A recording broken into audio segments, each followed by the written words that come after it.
Imagine waking up tomorrow to discover something impossible. Every human being has simply vanished. At first, nothing would look different. The buildings would still stand, the cars would still be parked, and the machines would still be running. Trains would stop between stations, elevators would freeze, aircraft would lose their pilots, and transportation would suddenly become useless. Then the first great system would begin to fail. The electrical grid, built to be constantly managed by humans. Across the world, cities would slowly fall into darkness, leaving only emergency systems and isolated machines operating. For the first time in thousands of years, the loudest sound in Earth's cities would be the sound of nature. Within days, water systems would begin failing as pumps stop and reservoirs are no longer maintained. Without functioning pumps, underground tunnels could begin filling with groundwater and rainwater. Airports would become enormous empty monuments, their runways stretching silently beneath skies without human traffic. Factories would shut down, supply chains would collapse, and the systems feeding billions of people would simply stop. Then animals would begin exploring spaces humans once controlled, following food, shelter, and instinct. The city would still look familiar, but small signs of abandonment would be appearing everywhere. 1 year later, the first dramatic changes would become impossible to ignore. Without gardeners, parks would stop being controlled landscapes and begin returning to wild ecosystems.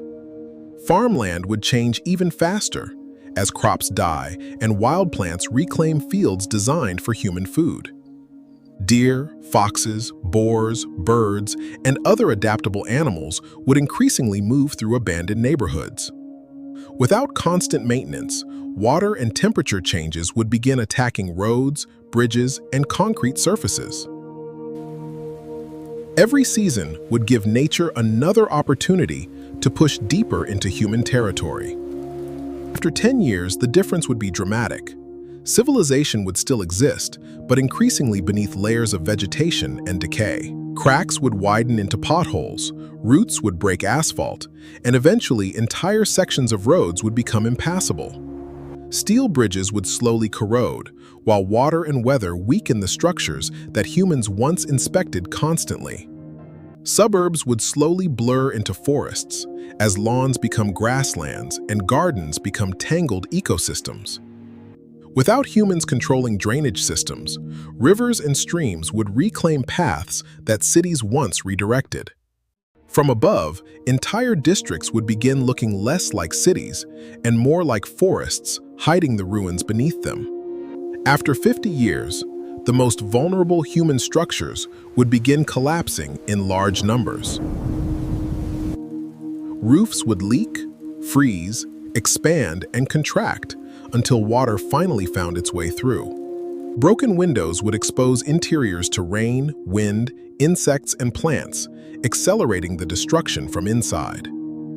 Some skyscrapers would remain standing, but others would gradually become shells of their former selves. As human pressure disappears, wildlife populations in many regions could expand into spaces once dominated by us. Where humans once measured progress by taller buildings, nature would measure time through forests and generations. After a century, many cities would no longer look abandoned. They would look absorbed. Trees would surround skyscrapers, roots would penetrate foundations, and vines would cover walls once covered with advertisements.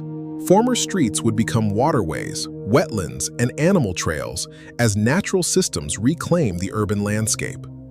Animals would occupy apartments, tunnels, rooftops, and ruins, turning human structures into unexpected habitats. From the air, civilization would become increasingly difficult to see beneath the expanding green canopy. By this point, the familiar modern world would survive mostly as fragments surrounded by wilderness.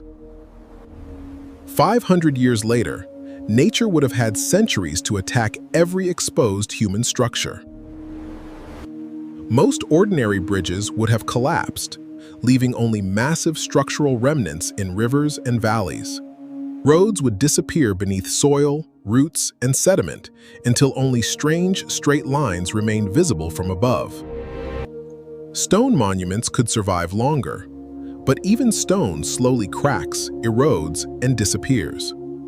A few massive structures might remain, rising from forests like mysterious mountains built by a vanished species. By 500 years, the recognizable shape of many cities would be almost completely erased. Now imagine 1,000 years passing. Human civilization has become ancient history, even though our species once dominated the planet. 10,000 years later, almost nothing remains above ground to reveal that our civilization ever existed.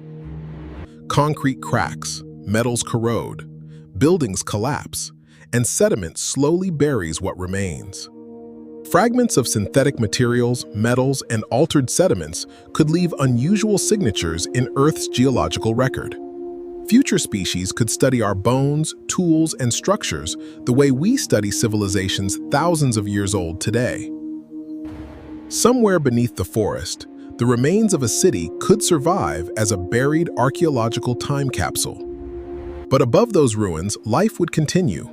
Forests would grow, rivers would flow, and new generations of animals would never know us. The animals alive then would not be exactly the animals we know today. Evolution would have continued without us. And beneath the surface, tectonic plates would have continued their slow journey across the planet. The cities disappeared, the monuments vanished, but Earth continued, changing, evolving, and carrying on without us. We often imagine that if humanity disappeared, Earth would end with us. But the truth is the opposite. Earth would simply continue,